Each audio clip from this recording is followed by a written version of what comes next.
రాష్ట్ర ప్రభుత్వం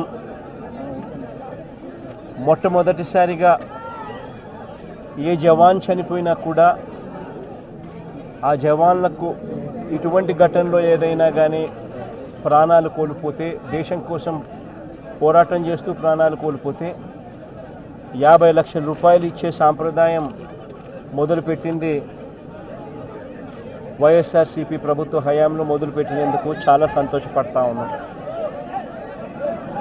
ఆ సాంప్రదాయాన్ని కొనసాగిస్తూ ఇప్పటి ప్రభుత్వం కూడా 50 లక్షల రూపాయలు మురళి కుటుంబానికి ఇవ్వడానికి ముందుకొచ్చినందుకు ఈ ప్రభుత్వానికి కూడా కృతజ్ఞతలే. పార్టీ తరపు నుంచి అన్ని రకాలుగా మురళికి అండగా తోడుగా ఉంటాం. పార్టీ తరపు నుంచి ఒక 25 లక్షల రూపాయలు వైఎస్ఆర్ కాంగ్రెస్ పార్టీ తరపు నుంచి అండగా ఉంటూ ఆ కుటుంబానికి తోడుగా ఉండే కార్యక్రమం చేస్తాం. మనిషిని తేలేకపోయినా కూడా తాను చేసిన త్యాగానికి అందరం కూడా అండగా తోడుగా ఉండే కార్యక్రమం అయితే ఖచ్చితంగా జరుగుతుంది. ఇలా కుటుంబానికి మంచి జరగాలని, చనిపోయిన మురళికి తన ఆత్మకు శాంతి కలగాలని దేవుణ్ణి మనసారా కూడా కోరుకుంటాను.